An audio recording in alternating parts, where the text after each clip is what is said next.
It's the Locked On Podcast Network, your team every day. These are the final seconds. The lead in the fourth. Can they hold on to it? That do or die time. And everything rides on one shot. But it isn't going to be that easy. And it's a one-point game. This is down to the wire. They're going to try the three-pointer test. One shot to take you to the top. One winner. This is clutch basketball. That's the NBA playoffs. That's game. You're Locked On Canadiens, your daily podcast on the Montreal Canadiens. Part of the Locked On Podcast Network, your team every day.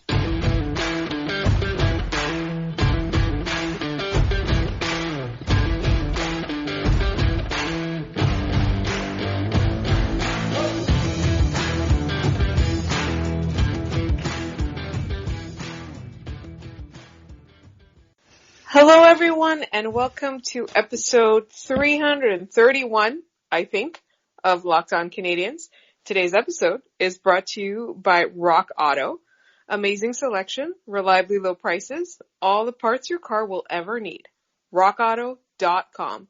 I'm one of your hosts. My name is Laura Saba, also known as the Active Stick, and I'm joined as always by Scott Matla, and tonight we are going to make him say nice things about Corey Perry. Yeah, I really can't believe I'm saying this, but when I saw that Corey Perry got promoted in the third period tonight, I kind of wonder if Ducharme just kind of went, throw it at the wall and see what happens. Corey Perry was legitimately fantastic tonight, enough that I think I might have something coming for Eyes on the Prize tomorrow if I don't fall asleep after this episode ends. Speaking of falling asleep, this was a late game, and as is the Canadiens' tradition on a late game, they will go into overtime whether we want them to or not, and then they will lose.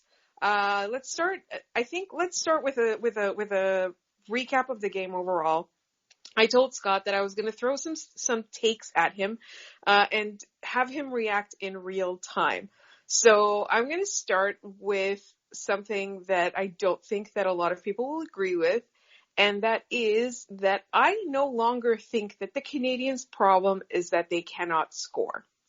And the reason that I'll tell you why is that you saw what the Canadiens did in that third period. They threw everything but the kitchen sink at Connor Hellebuyck. And I will maintain that if there were any goalie other than Connor Hellebuyck in there, that would have been like 6 goals. Like, it was amazing what the Canadiens were able to do, but sort of come up short. And I feel like if they pulled this against any other team in the North Division, they would easily have won that game. They would have easily have dominated that period. They would easily have scored a lot of goals. And I shouldn't have said dominated that period because that's exactly what they did. I would maybe say they would have dominated that period on the score sheet. Scott, do you think I'm crazy? No. This game was...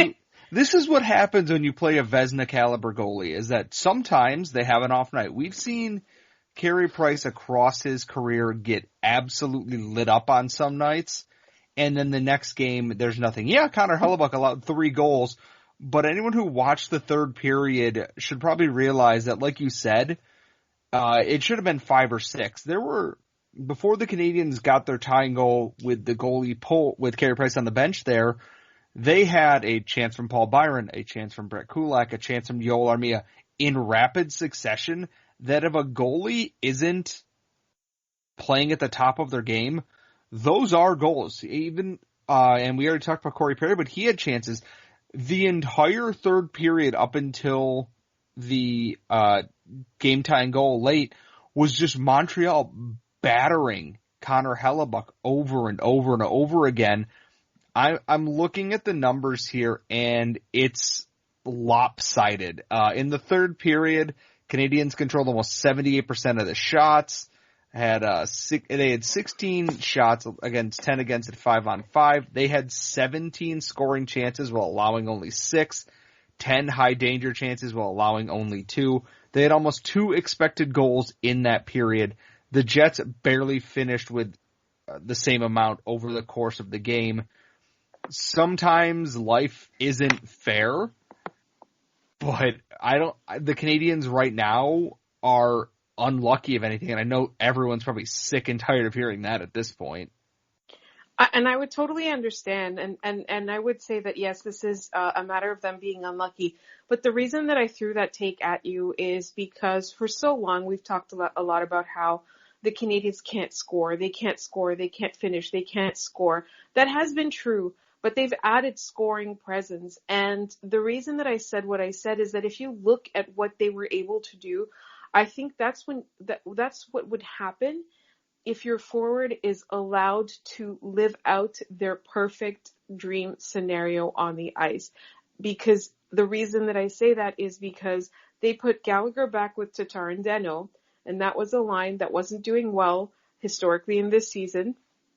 I'm mixing up all my languages. Please forgive me. As you know, I am under the weather right now, and I hope I'm making sense. But that line was amazing in the third.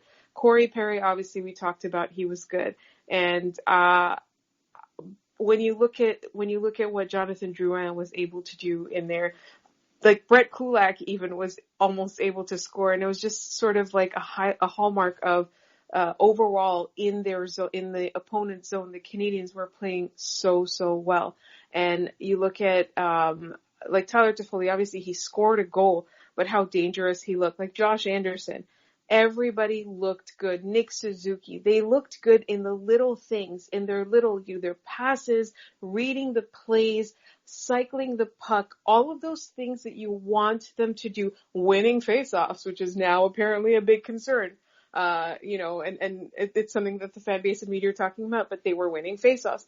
Everything that you want your forwards to do in the opponent's zone, they were able to do. So that to me says that Dominique Ducharme's adjustments to the system and the little things, the little changes that he's making, the little things that he's asking of his players are working out.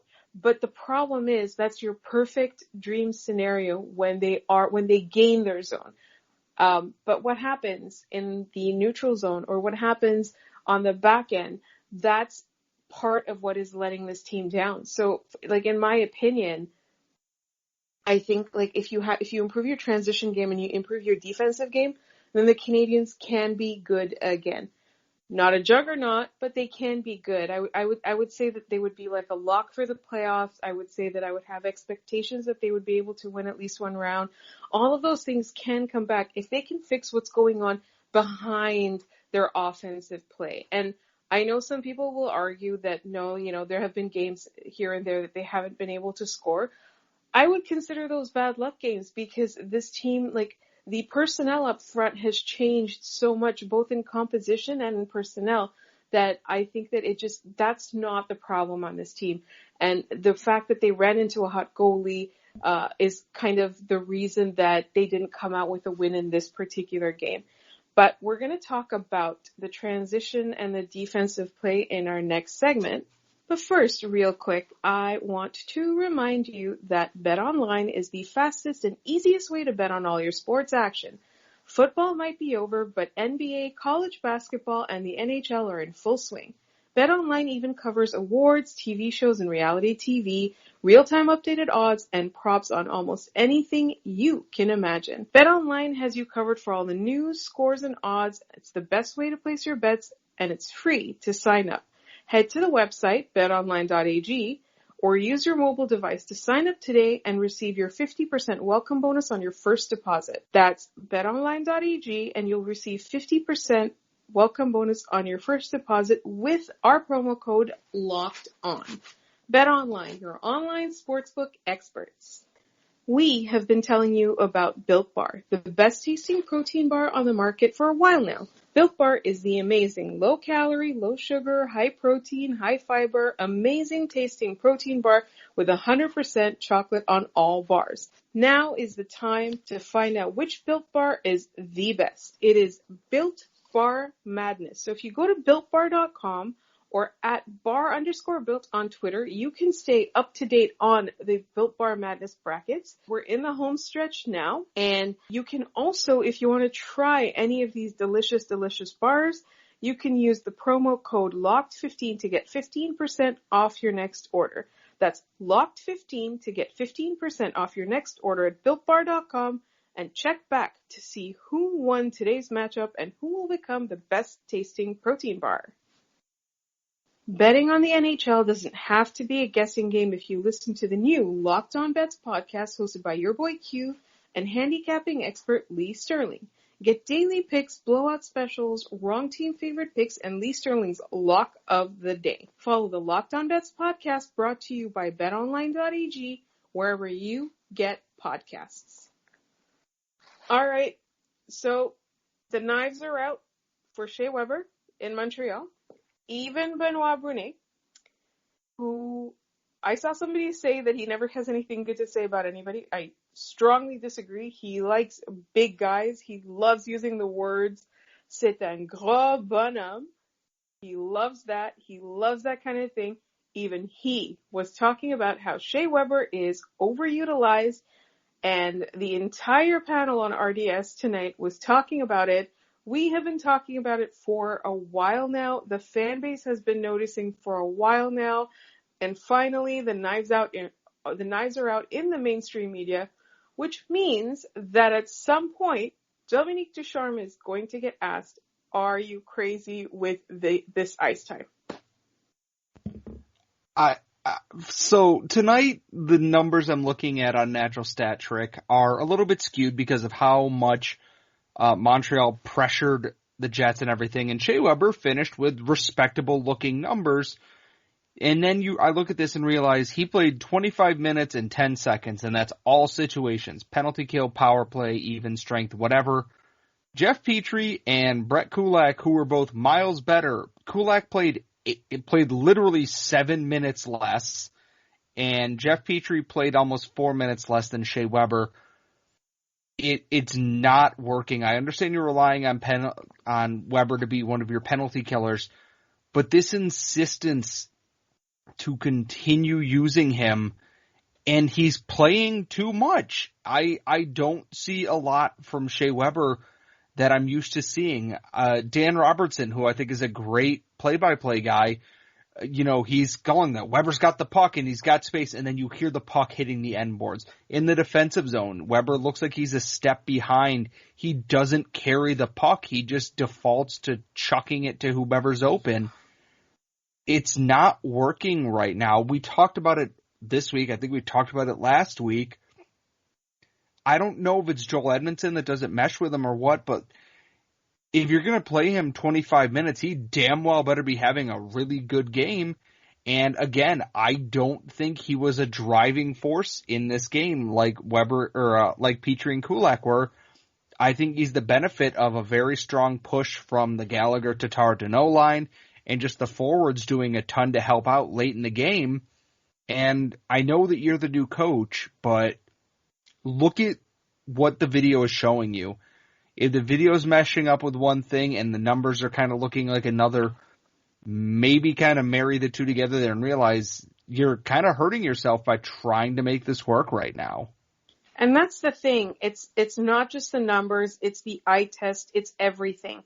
It is so clear that you are playing him too long and he is hurting the team. I feel bad. I like Shea Weber. He's this team's captain. He's a fan favorite, or at least he used to be. Now the fan base is ready to run him out of town with pitchforks. But I think that if you have to play Shea Weber, you have to play him less, and you have to play him in less critical situations. I do not understand why, when you have Jeff Petrie at your disposal, you're not relying on him to be the top defenseman. There's absolutely no reason. He's younger, faster, skating better, playing better, everything. He's more reliable. Why are you not doing this? Why are you not playing Jeff Petrie more? And I do not understand, because in my head, I'm like, these guys are paid a lot of money to know these things. I don't know how much Dominique Ducharme is getting paid as the interim head coach. I know he got a salary bump. I'm thinking it's got to be close to $1 million, if not more. You're getting paid that much money. You need to see that this is not working. I get paid $0 to coach the Canadiens, and I know that this is not working. Everybody knows that this is not working. Even the people who don't like analytics think it's not working. Even the people who love analytics think it's not. Everybody thinks this is not working. The only people that seem to think that it's working are the people that are putting him on the ice, and I don't understand. You are the coach. You make the decisions. You make the ice time decisions. Make the decision to not play Shea Weber as much. And if you are going to play him only in the right situations. And if you are going to play him that much, don't also play him with frickin' Joel Edmondson. Don't do it.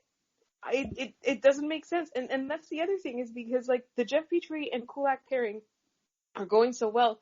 And then you look at that number one pairing, which is the quote unquote number one pairing, is Shea Weber and Joel Edmondson. Like what even is that? But then you look at the third pairing and they can't figure that out either.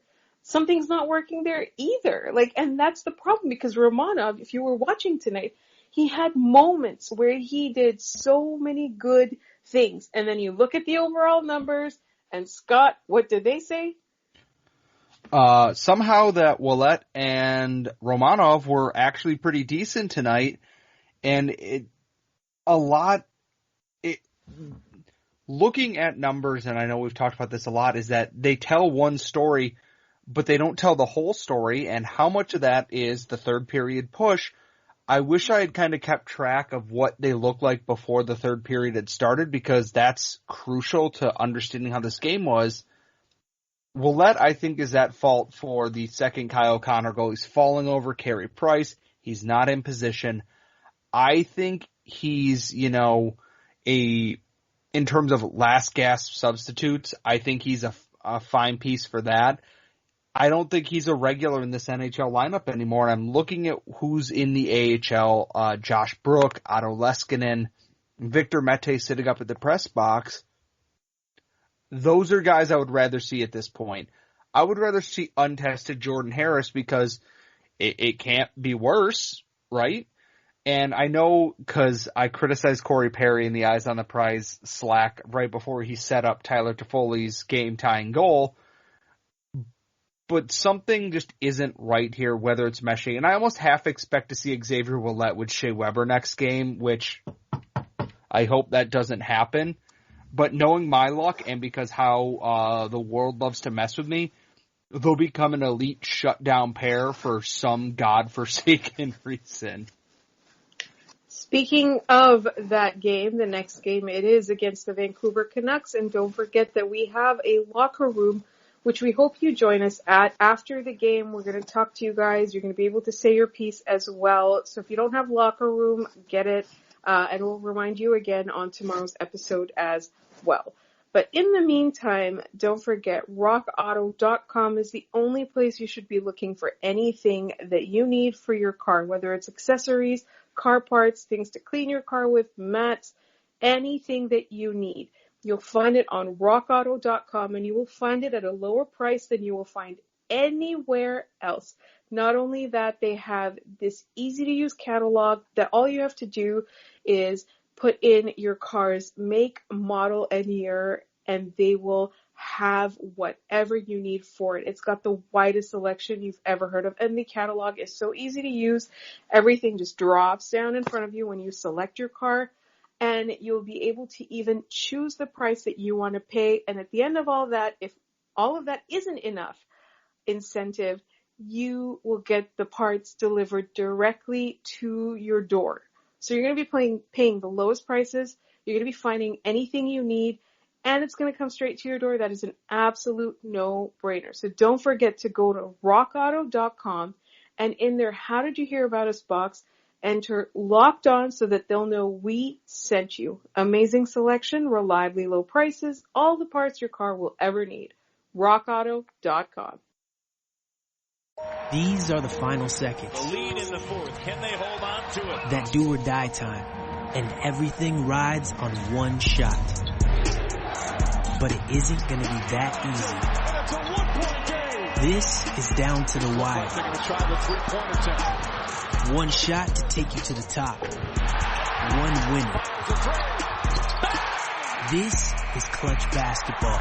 That's the NBA playoffs. That's game.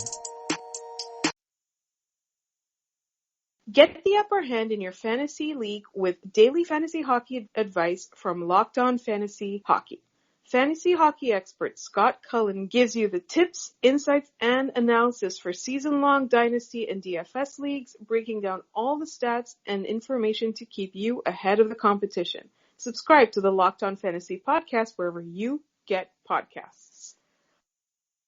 So, as has sort of become tradition on Locked On Canadiens, we say mean things about Shea Weber in the second segment, and then in the third segment, we try and lift things back up with all the good things that we saw in that game. I just straight up, I love Jonathan Drouin. I saw somebody the other day, or it might even have been today, it was a Leafs fan. So we're going to take that with a grain of salt. And said something like he only has 2 goals in 28 games or something like that, he said. I was just like, you shut your mouth. Just close your mouth. Because Jonathan Drouin is playing so much better than anybody could possibly have expected that he would play once he arrived in Montreal. He doesn't have to be scoring all the goals. He's making the things happen at both ends of the ice. I'm starting to become one of those people that gets really mad when I see criticism of Jonathan Drouin. And I'm right there with you. I'm looking over his numbers. He's before tonight's game, he has 19 points in 28 games. I believe he added at least an assist tonight. So he's up to 20 points in 29 games. I don't know what else people want from Jonathan Drouin if they're not happy with a guy producing at a rate like that on a team that has struggled to score goals. It's not like he's playing with a Jack Eichel, a Connor McDavid, and Alex Ovechkin. No offense to the red-hot Tyler Toffoli, Josh Anderson, and the like, but they are not the same caliber player as those guys. Like, they don't have that same elite finishing talent, but at the same time, Jonathan Drouin is doing everything in his power to drive this team forward, and he looks engaged at all ends of the ice. He's doing the things that we were missing in his game previously. Sure, he might have collected points, but now he's becoming a bigger piece of the play. Even when he's getting secondary assists, he's making things happen with them. He's just not, a middleman, so to speak, to get the puck from A to B. He is the catalyst in a lot of plays. So I want to throw out another take at you. As I said, I was going to throw them out and see how you react in real time. So the second one is that obviously you just mentioned it and a lot of people mentioned it tonight. The Canadiens lack that elite game-breaking player. Obviously not everybody can be Connor McDavid, but there are other players like that, like Jack Eichel, like you mentioned. There are tons of players that are game-breaking, and the Canadiens do not have that. But I would like to argue that they don't necessarily need that if everything is going right for them. So imagine they had a good defense, and they had their transition game was good, which at points last year it was like really, really amazing in a noticeable way. And then this year it seems to have like turned into a huge mess after they had that great start. Think about this. If their defense was good, if their transition game was good, then would they necessarily need a single elite game-breaking player, or would you not think that these players that they have that are good but aren't elite superstars would be scoring a lot more overall? That to me, I think that was Marc Bergevin's plan, knowing that he can't land a superstar, which is fair. Not everybody can. His plan was to get really good forwards that could play together cohesively and throw a lot at the net and increase their scoring chances. We even talked about it with Jesse Marshall a couple of weeks ago on this podcast. When you look at where the shots are coming from, they're much improved on the Canadiens' end.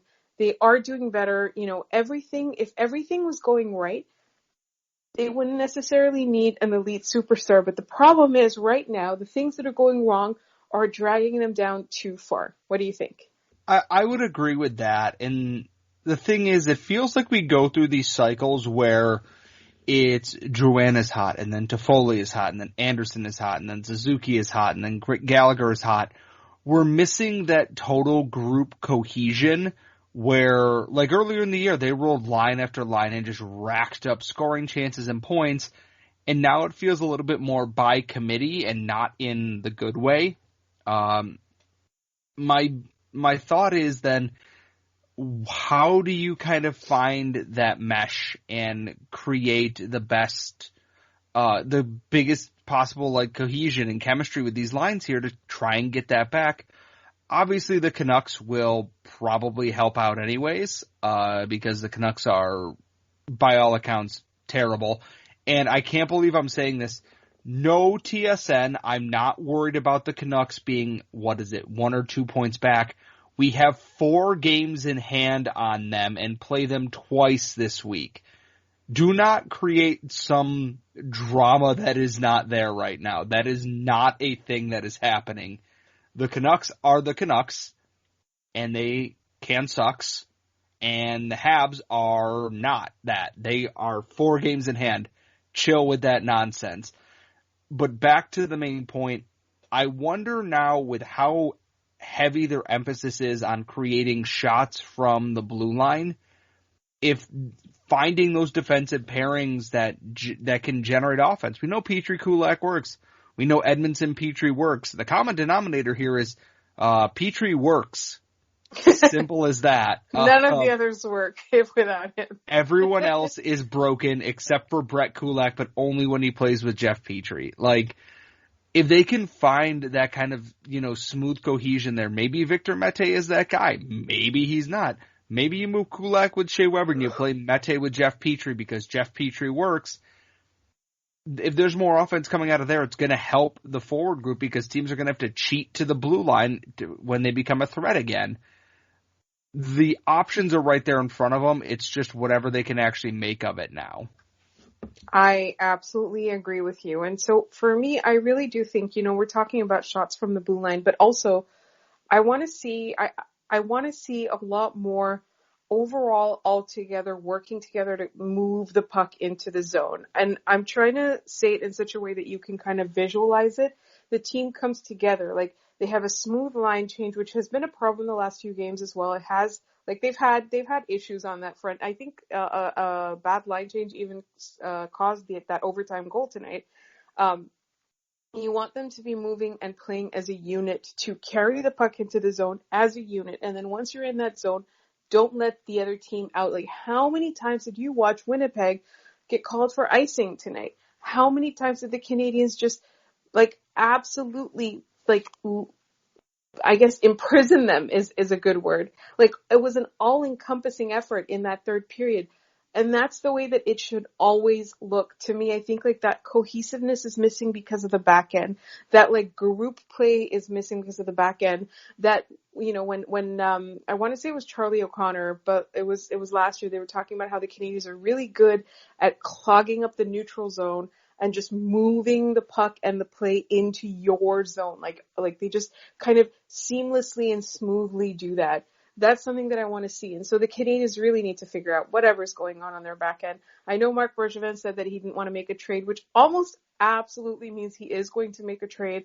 Don't know who he's going to get. And we also have to remember that whoever he gets from an American team will have to quarantine for 2 weeks.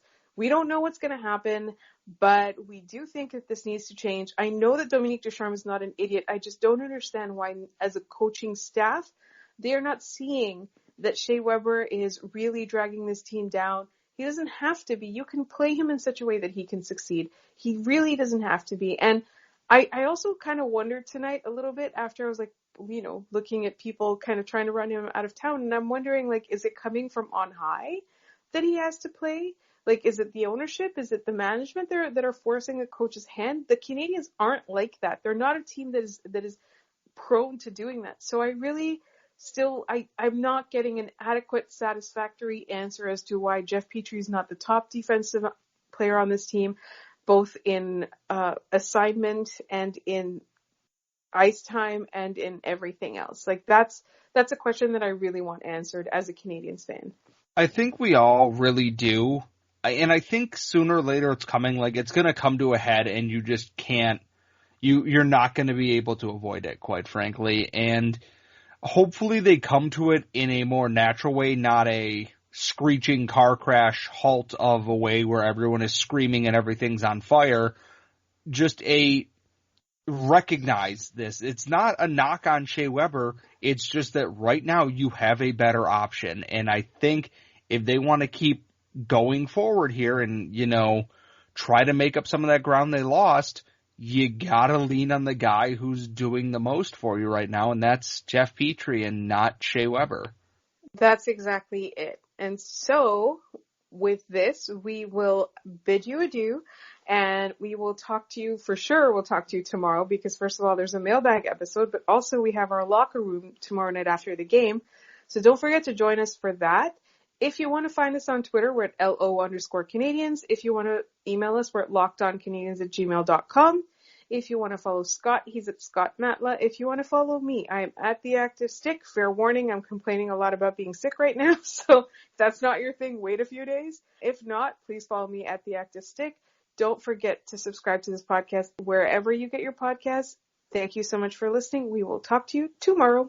Giannis doesn't let Milwaukee go gently into that good night. Here's what our local experts are locked on today. The Milwaukee Bucks blow out the Phoenix Suns in Game 3 of the NBA Finals on the back of a second consecutive 40-10 performance from Giannis Antetokounmpo. Final score 120-100. Today on Locked On Bucks, our local expert Kane Pittman discusses the growing legend of Giannis, Jrue Holiday's X-Factor performance, and Devin Booker's struggles. A lot of baseball to pay attention to. The MLB draft began on Sunday. Monday night, the MLB's All-Star ceremonies begin with the Home Run Derby. Get up to speed on everything by subscribing to the Locked On MLB podcast today. Back to the NBA Finals. Should the Phoenix Suns be worried?